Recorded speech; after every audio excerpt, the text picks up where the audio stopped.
Ju përshëndes të gjithëve, do të jemi së bashku në këtë edicion informativ me mua, Erni Deluzi. Huaja për blerje banese në Shqipëri ka arritur një rekord historik.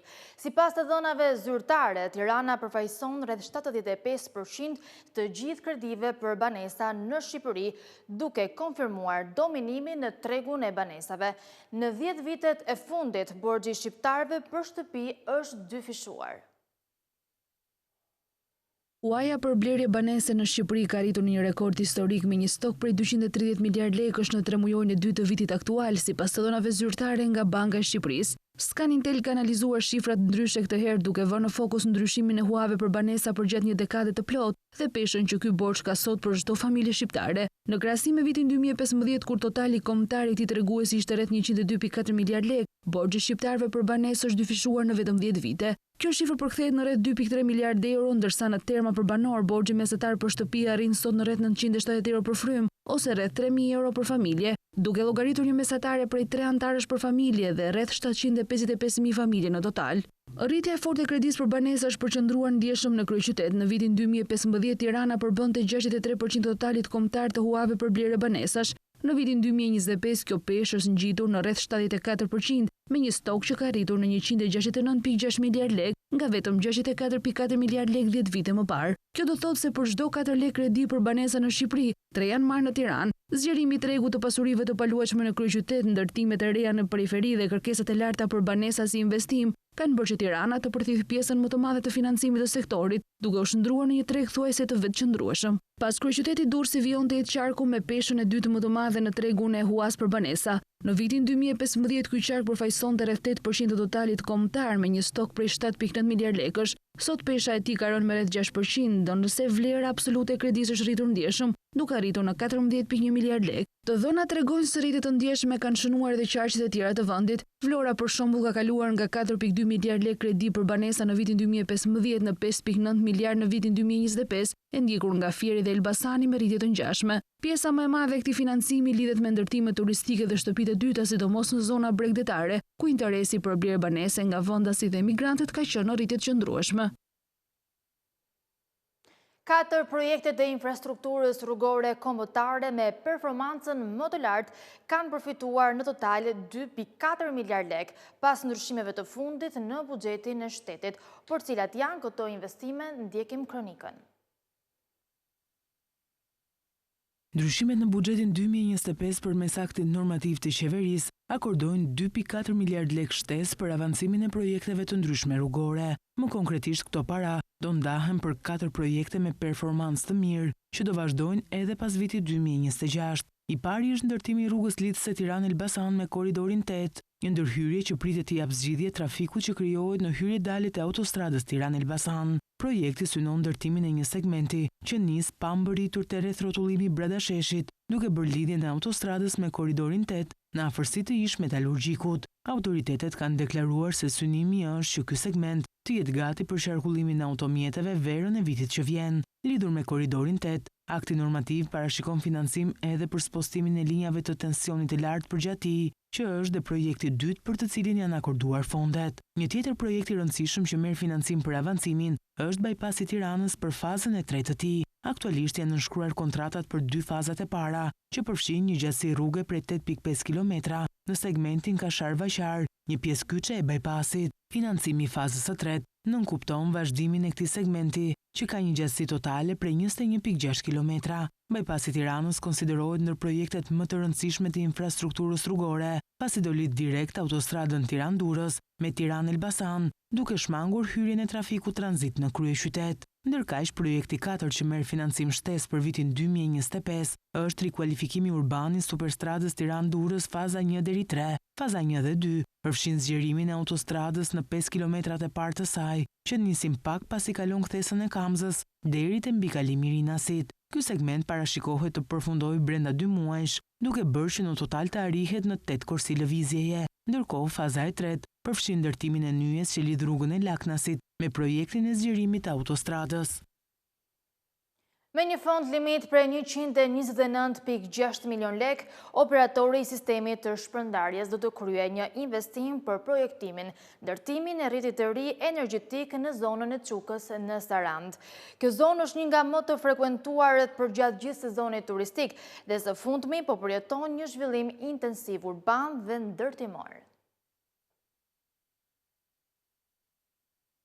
Drejtoria rajonale e operatorit të sistemit të shpërndarjes së Gjirokastër ka shpallur hapjen e tendrit për zhvillimin e rrjetit të tensionit të mesëm 20 kV.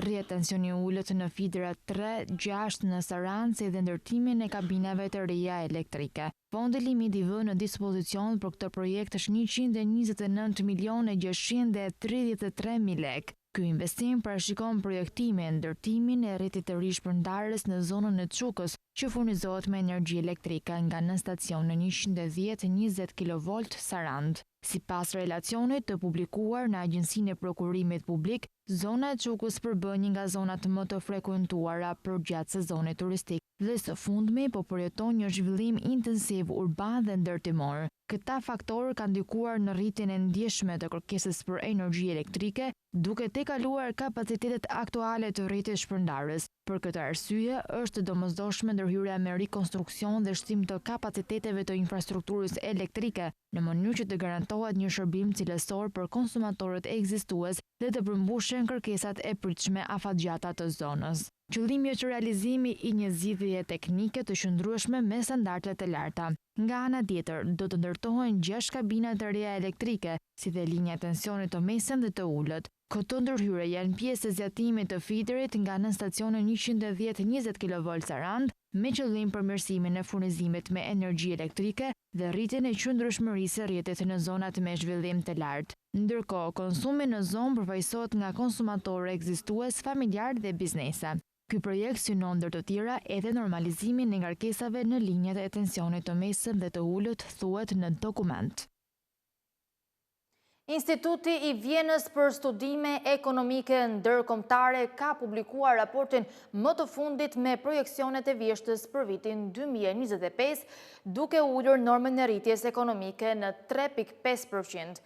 Në raport theksohet se turizmi dhe dërgesat e emigrantëve po përmirësojnë bilancin e jashtëm dhe interesi i investitorëve të huaj mbetet i lartë.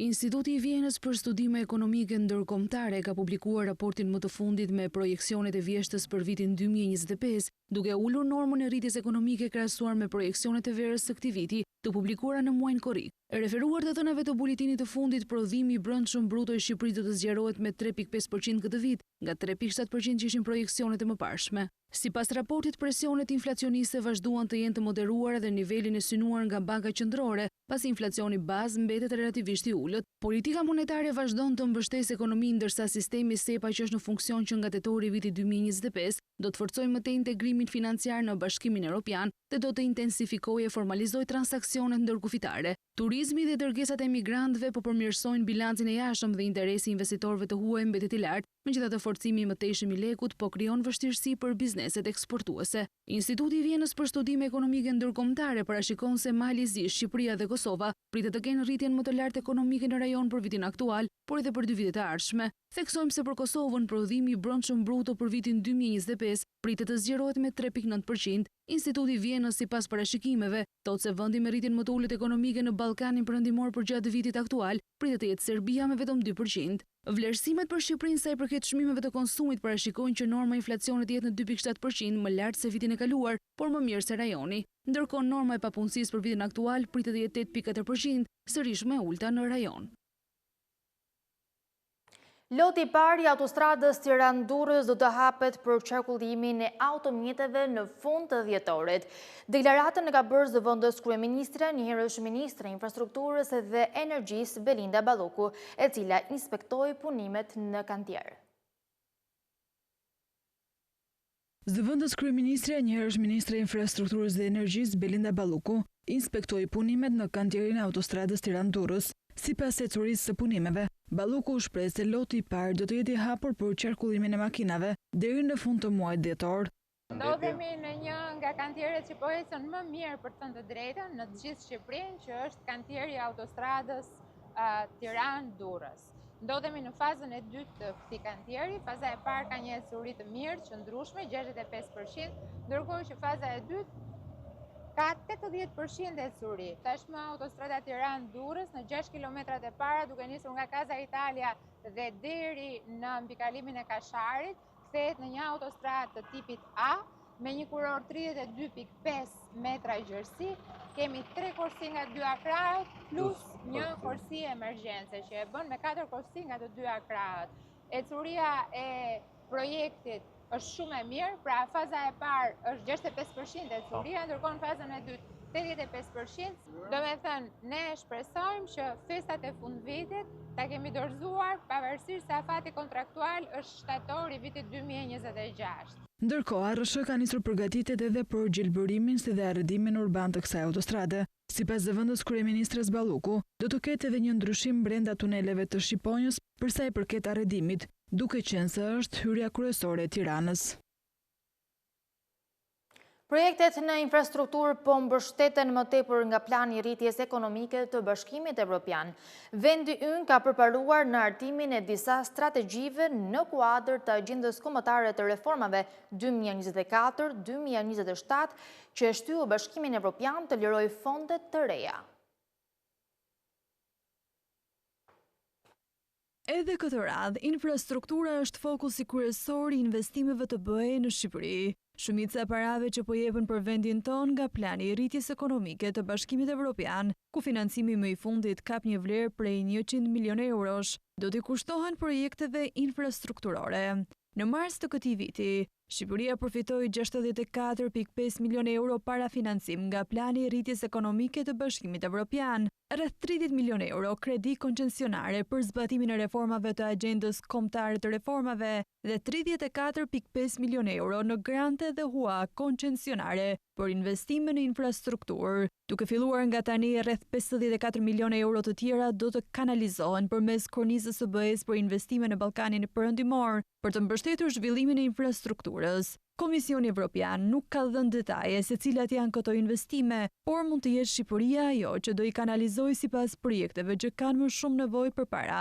Plani i rritjes ekonomike parashikon shpërndarjen e një fondi prej 6 miliardë eurosh për 6 vendet e Ballkanit Perëndimor, për të mbështetur këta të fundit në realizimin e reformave të nevojshme për të arritur standardet e Bashkimit Evropian. Shqipëria do të përfitojë në total 922 milion euro nga ky plan deri në 2027. Pra kaq është konsideruar si e nevojshme nga BE që Shqipëria të zbatojë të gjitha reformat e parashikuara nga Agjenda Kombëtare 2024-2027, e cila ju dorëzua dhe u miratua nga BE vitin kaluar. Serbia dhe Bosnia-Hercegovina janë dy shtete që do të përfitojnë më shumë. Sa më shumë reforma realizon vendi ynë, aq më shumë fonde lirohen nga Bashkimi Evropian. Pra fondet po jepen gradualisht në varësi të ecurisë së zbatimit të reformave. Por cilat janë reformat e zbatuara deri më tani nga Shqipëria? Siç ishte parashikuar në agjendën kombëtare, Ministria e Brendshme hartoi në mars një projekt ligj për ngritjen e zyrës së rikuperimit të aseteve, e cila do të jetë përgjegjëse për procesin e gjurmimit dhe identifikimit të ardhurave, pasurive ose përfitimeve të tjera pasurore që lindin nga një vepër penale ose veprimtari kriminale, të cilat mund të nënshtrohen ngrirjes së përkohshme, sekuestrimit ose konfiskimit nga organet kompetente. Po ashtu edhe strategjia afatgjatë e rinovimit të ndërtesave është miratuar me financim të përcaktuar të nevojshëm për 2025 dhe 2026 për të përmbushur objektivin vjetor të rinovimit prej 3% për ndërtesat publike qeveritare ekzistuese. Një strategji e re kombëtare për para ndalimin e pastrimit të parave dhe kundër financimit të terrorizmit dhe planit të saj të veprimit 2024-2030, si dhe strategjia afatmesme të ardhurave janë hartuar po ashtu në kuadër të objektivave të vendosura në agjendën kombëtare të reformave. Deri në 2027, Shqipëria ka edhe një sër reformash të tjera për të zbatuar. Mbi 72% e përfituesve të shpërblimit të fundvitit për pensionistët e moshuar që jetojnë dhe gëzojnë pensione në zonat urbane, ndërsa pisa tjetër janë pensionistë rural, pensione familjare dhe ato të invaliditetit. Qarqet me më shumë pensionistë janë Tirana, Fieri, Korça, Vlora, Durrësi dhe Elbasani.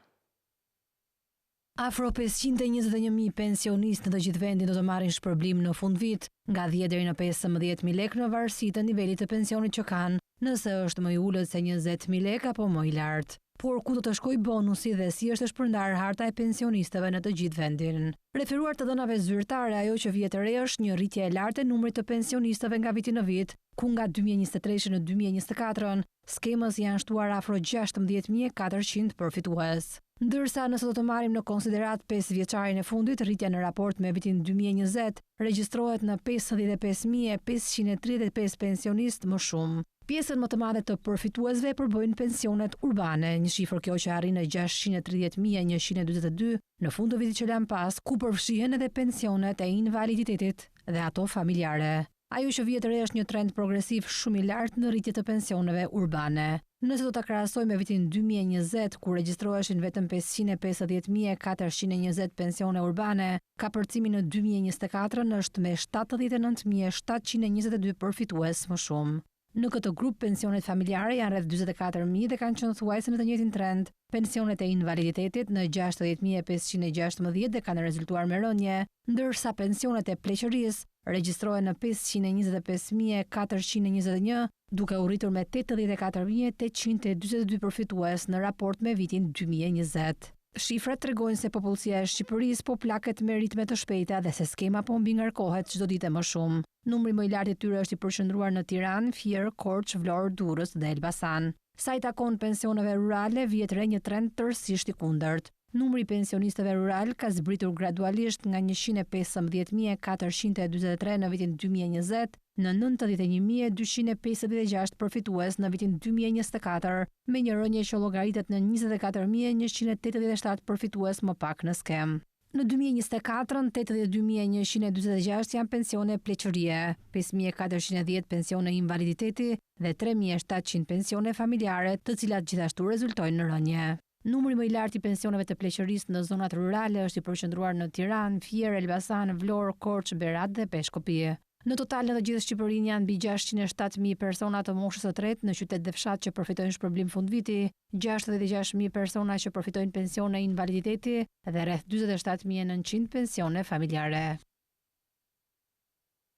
Numri i pensionistëve urban është rritur ndjeshëm në 5 vitet e fundit për shkak të migrimit drejt qyteteve, formalizimit të punës dhe jetëgjatësisë më të lartë, ndërsa numri i pensionistëve rural ka rënë për shkak të emigracionit, plakjes, informalitetit në bujqësi dhe zbrazjes së zonave rurale. Qendrat urbane ka një numër shumë të lartë dhe në rritje të pensionistëve, ndërsa tërësisht e kundërta është duke ndodhur me fshatrat ku numri të moshuarve që përfitojnë pension rural po bie me ritme të larta, duke arritur nivelin më të ulët historik në vitin 2024. Në harkun kohor të 5 viteve nga viti 2020 deri në 2024, numri i pensioneve urbane të pleqërisë është rritur me 84.842 përfitues, ndërsa numri i pensioneve rurale ka rënë me 24.187 përfitues. Por cilat janë arsyet? Sipas ekspertëve, një ndër arsyet thelbësore është migrimi i brendshëm nga fshati në qytet. Dhe këtu bëhet fjalë që nga vitet 90 në vazhdim, ku një pjesë shumë e madhe e popullsisë shqiptare është shpërngulur nga zonat rurale drejt qyteteve, Tiranë, Durrës, Vlorë, Shkodër e të tjera, këta njerëz janë punësuar dhe siguruar në qytet dhe për këtë arsye kur kanë dalë në pension, llogariten si pensionist urban. Në të kundërt, popullsia rurale është kurrur, sepse shumë banor janë larguar ose nuk kanë qenë të siguruar fare. Në këtë pikë rezulton se ka më shumë pensionistë në qytet sepse u rrit numri i banorëve të siguruar aty dhe më pak pensionistë në fshat sepse u ul popullsia aktive dhe kontribuese rurale. Një tjetër faktor është ekonomia informale. Nëse në zonat urbane punësimi formal përmes të cilit deklarohen dhe paguhen sigurime shoqërore është shumë më i lartë, në zonat rurale për dekada me radhë punësimi në bujqësi ka qenë informal ose me kontribute minimale. Kjo do të thotë se shumë persona që kanë punuar në fshat nuk plotësojnë kushtet ligjore për pension, prandaj nuk hyn fare në statistikat e pensionistëve. Qeveria po tenton ta ndryshojë këtë fenomen përmes nxitjes së fermerëve për të formalizuar si një kusht për të përfituar nga skemat e subvencioneve në bujqësi, çka në të ardhmen mund të sjellë rritje të numrit të pensionistëve në fshat. Braktisja e fshatrave nga të rinjt është një tjetër faktor që ndikon drejtpërdrejt në skem dhe në përfitimin e pensioneve në të ardhmen. Shumë të rinj nga fshatrat kanë emigruar jashtë vendit apo në zonat urbane, duke lënë pas një popullsi rurale gjithnjë më të plakur. Si rezultat, nuk ka më mjaft kontribues në zonat rurale që të krijojnë pensione të reja. Shumë të moshuar që jetonin në fshat kanë ndëruar jetë, ndërsa bërgjat e ri nuk po hyjnë në skemën e pensioneve rurale. Kjo bën që numri i pensionistëve rural të bjerë çdo vit, sepse nuk po zëvendësohen nga brezi pasardhës. Harta e re administrativo-territoriale ka sjellë gjithashtu një konfigurim të numrit të pensionistëve. Shumë zona që më parë quheshin rurale pas reformës territoriale të vitit 2015 janë administrativisht në zonat urbane. Kjo ndryshon për kufizimin statistikor, shumë pensionistë që më parë numëroheshin rural, tani figurojnë si urbane dhe pse niveli i pensionit që marrin mund të jetë i ulët. Nga ana tjetër, shërbimet më të mira në qendrat urbane dhe aksesi në shëndetësi, medikamente dhe kujdes social bën që jetëgjatësia të jetë më e lartë në qytetet, çka ndikon edhe në numrin më të lartë të pensionistëve përfitues. Marrëdhënia tregtare mes Shqipërisë dhe Indisë po marrin formë të re me projekte konkrete në energji, bujqësi dhe teknologji. Dhoma e Tregtisë Tiranë vlerëson se prania e ambasadës indiane në vend do të lehtësojë kontaktet direkte dhe do të nxjisë investimet dypalëshe. Një faqe e re në marrëdhënien tregtare mes Shqipërisë dhe Indisë u krijua pas hapjes së ambasadës indiane në vendin tonë. Dhoma e Industrisë dhe Tregtisë në Tiranë ka zhvilluar një takim me përfaqësues të ambasadës, ndërsa qëllimi i takimit ishte krijimi i urave të bashkëpunimit mes sipërmarrësve të dy vendeve. Më në fund, ambasada indiane është me seli në Tiranë dhe kjo është gjë shumë e mirë, ndërkohë ka qenë në një vend tjetër europian. Kjo do të thotë që mundësitë e lidhjes face to face janë shumë më të mira kur e ke këtu. Dhe shifrat e bashkëpunimit tregtar nuk janë të mira. Atëherë si mund të ndihmojmë në zhvillimin dhe rritjen e këtyre shifrave, duke bashkëpunuar. Një ndërto është bashkëpunimi në panajire, duke qenë se dhoma e tregtisë zhvillon panajiret e saj dhe India ka panajiret e saj, hajde të gjejmë mundësinë e pjesëmarrjes së kompanive indiane këtu dhe kompanive shqiptare atje. Energjia dhe teknologjia janë ndër sektorët që kanë më tepër interes në bashkëpunimin mes dy vendeve. Ka një marrëveshje të qeverisë shqiptare dhe indiane për energjinë dhe për teknologjinë e përparuar, sepse siç e dini India është ndër furnizuesit kryesor të produkteve elektronike. Kjo i bën ata që të jenë ndër të parët që të bashkëpunojnë dhe tek industria tekstile. Çfarë do të thotë? Ndërkohë që importuesit tani marrin nga kanale të treta dhe vende të treta si Turqia për shembull, India ofron ti lëshoj, të ndihmoj biznesit ti marrin direkt nga India, duke evituar, duke hequr disa kosto që bizneset kanë duke kaluar në shtete të tjera. Ky takim dha rezultate konkrete, është arritur një marrëveshje e parë në fushën e produkteve bujqësore, veçanërisht tek farërat dhe erëzat, ku India është një ndër eksportuesit kryesor në botë. Mbas këtij takimi, gjëja e parë që u bë ishte një kompani që merrej me farërat, sepse India është e zhvilluar shumë dhe tek erëzat dhe farërat që do të gjejë bashkëpunim me kompani shqiptare. Dhe një tjetër gjë, i ftesë për të marrë pjesë në Global Fintech që zhvillohet në Mumbai dhe u erdhi kërkesa direkt nga ambasada për kompani shqiptare të interesuara të marrin pjesë. Ja si arrihet suksesi duke bashkëpunuar me ambasada me dhomën. Sipas Instat, nën toka shqiptare eksporton rreth 133 miliard lek produkte, ku dominojnë kryesisht mineralet dhe metalet. Kjo shifër përkthehet në plot 1.37 miliard euro ose 5.3% të prodhimit të brendshëm bruto të vendit tonë. Scanintel ka analizuar vlerën e asaj që prodhon në toka shqiptare përgjatë një viti të paktën në eksporte. Për këtë arsye janë marrë në filtr eksportet e 14 zërave ku dominojnë kryesisht mineralet dhe metalet. Vlerat më të fundit publike në këtë drejtim i referohen viti 2024 si të plot, nga ana tjetër vlerat totale që do nxjerrim nga kjo përllogëritje përbën më shumë se 1/3 e tregut. Në total shifrat e vitit 2024 flasin për plot 133 miliard lekë eksporte të këtyre produkteve, çka përkthehet në plot 1.37 miliard euro. Kjo shifër është e barabartë me thuajse 5.3% të prodhimit të brendshëm bruto të vendit tonë sa i përket vlerësimeve për vitin 2024. Nëse i shohim në detaj këto 14 zëra sipas renditjes dhe peshës që kanë mbi totalin, vëmë re se 5 të parat përfaqësojnë më shumë se 80% të totalit. Në vend të parë me diferencë të ndjeshme renditen lëndë djegëse minerale, pra hidrokarburet me plot 45 miliard lekë ose 34% të totalit. Më pas ndjek gizat e çeliku me rreth 29 miliard lekë ose rreth 22% të totalit, ndjekin zerroret, zyra dhe hiri me 10.7%, alumini dhe artikuj prej tij me 9.2%, kriprat, sulfuret, oksidet, gëlqere dhe çimento me 8.7%, e me radh metalet bazë, bakri, plumbi, zinku, kallaj dhe nikeli. Krahasuar me vitet e kaluara, ndërkohë shohim që gjatë viteve të fundit është regjistruar një rënje eksporteve në vlerë. Rritja është theksuar ndjeshëm sidomos gjatë vitit 2022, kryesisht si pasojë e rritjes së çmimeve të lëndëve të para në tregjet ndërkombëtare, ndërkohë që në vitin 2024 eksportet e këtyre produkteve, kryesisht atyre të nëntokës, kapnin vlerën e 133 miliard lekëve, në vitin 2022 fiksoheshin pranë rreth 209 miliard lekëve. Por nga ana tjetër edhe monedha e dobët europiane ka luajtur rolin e saj. Në rast se këtë krahasim do ta bënim me vitin 2005, si viti i fundit me dhëna publike në këtë drejtim, shohim se diferenca është drastike. Aso kohë vlera e eksporteve të produkteve të nëntokës fiksoi në diçka më shumë se 100 milion euro. Banka e Shqipërisë po punon ngushtë me aktorët e sistemit financiar për zhvillimin e taksonomisë së gjelbër. Ky është një kusht që duhet plotësuar nga Shqipëria në kuadër të procesit të anëtarësimit në Bashkimin Evropian. Sistemi financiar shqiptar po bën hapa përpara drejt tranzicionit të gjelbër. Banka e Shqipërisë synon që të nxjisë më tej politikat e qëndrueshme, integrimin e rreziqeve klimatike në tregjet financiare dhe përafrimin me standardet evropiane për financat e gjelbra. Taksonomia e gjelbër është një sistem klasifikimi që tregon se cilat investime janë të qëndrueshme në aspektin mjedisor. Zhvillimi i kësaj taksonomie është kusht që duhet plotësuar nga Shqipëria në kuadër të procesit të anëtarësimit në BE dhe detyrimeve që burojnë nga negociatat për kapitullin 9 lidhur me shërbimet financiare. Në workshopin tematik për taksonominë kombëtare të gjelbër të organizuar nga Banka e Shqipërisë në bashkëpunim me Bankën Evropiane të Investimeve, zëvendës guvernatori e Bankës së Shqipërisë, Natasha Ahmetaj, u shpreh se artimi i taksonomisë së gjelbër për Shqipërinë siguron një instrument thelbësor për orientimin e kapitalit drejt investimeve me ndikim mjedisor e klimatik pozitiv. Ajo është një mundësi reale për transformimin e qëndrueshëm të ekonomisë në përputhje me objektivat kombëtare, si dhe mbrojtjen e sektorit financiar. Nga ana tjetër, përfaqësuesi i Bankës Evropiane të Investimeve në Shqipëri theksoi se Banka e Shqipërisë ka ndërmarrë hapa të rëndësishëm në ndërtimin e një agjende gjithëpërfshirëse të financave të gjelbra, përmes zbatimit të strategjisë së saj të gjelbër, publikimit të udhëzuesit për bankat mbi menaxhimin e rreziqeve klimatike dhe zhvillimit të stres testit mbi rreziqet e tranzicionit, si dhe nismës për krijimin e komitetit të ESG-s, që përfaqëson një praktikë të mirë ndërkombëtare. Startupet në Shqipëri kanë nevojë për më tepër lehtësira fiskale që të zhvillohen.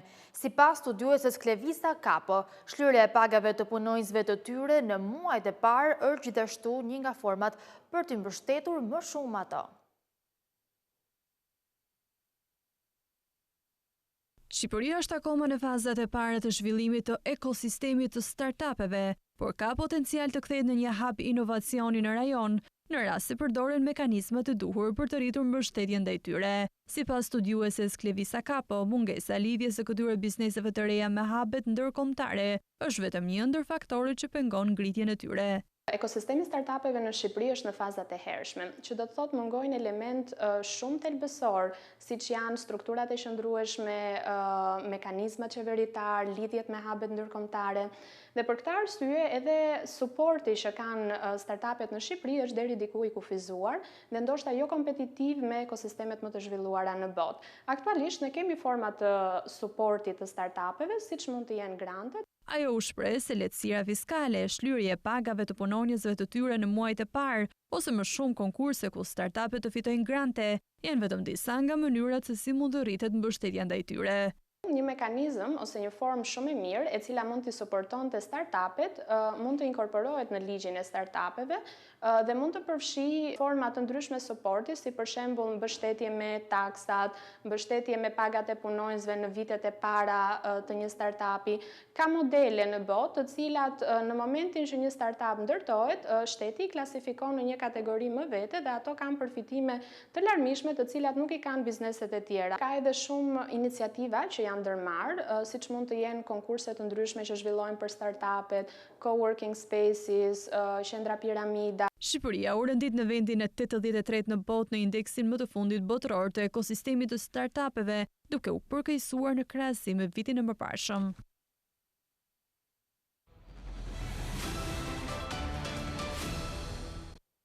Indeksi global i rrezikut dhe qëndrueshmërisë investimeve të publikuar nga organizata Henley & Partners e rendit Kosovën në vendin e parë në rajon si vendin më të sigurt për të investuar. Sipas kryeministrit në detyrë Albin Kurti, kjo është dëshmi e rritjes ekonomike dhe fuqizimit të sundimit të ligjit dhe sigurisë. Indeksi global i rrezikut dhe qëndrueshmërisë së investimeve publikuar nga organizata Henley & Partners e rendit Kosovën në vendin e parë në rajon si më të sigurtin për të investuar. Kosova renditet në vendin e 26 nga 226 shtete të marrë në analizë. Në një reagim në rrjetet sociale, kryeministri në detyrë Albin Kurti shprehet: "Jemi të parët në rajon në këtë indeks, si dhe shumë pozicione përpara disa shteteve anëtare të Bashkimit Evropian." Ky rankim i Kosovës është dëshmi e radhës e rritjes ekonomike dhe fuqizimit të sundimit të ligjit dhe sigurisë, sektor të cilët bëjnë të mundur që të kemi një ambient të përshtatshëm për të bërë biznes dhe të ofrojmë mundësi për investim në shumë fusha. Sipas Kurtit, Kosova si vend i sigurt për të investuar vjen si lajm vetëm disa muaj pasi Fondi Monetar Ndërkombëtar e hoqi vendin nga lista e shteteve në situata të brishta dhe konflikti, si dhe pak ditë pasi i njëjti institucion vlerësoi se Kosova do të vazhdojë të ketë edhe për këtë vit rritjen më të lartë ekonomike në rajon. Përkundër krizave globale dhe sfidave të shumta nga faktorë të jashtëm, shteti ynë vazhdon të forcohet, të ofrojë kushte më të mira për zhvillim socioekonomik dhe investime të sigurta, e mbyll reagimin e tij në rrjetet sociale kryeministri në detyrë i Kosovës Albin Kurti. Kemi mbërritur në fund të këtij edicioni informativ. Për më tepër informacione mund të klikoni në faqen tonë të internetit skantv.al, ku mund të gjeni gjithçka mbi ekonominë, bankat, sigurimet, tregjet financiare e të tjerë. Gjithashtu mund të na ndiqni edhe në rrjetet sociale si Facebook, Instagram, YouTube dhe LinkedIn. Faleminderit për vëmendjen, bashkë mirëpafshim.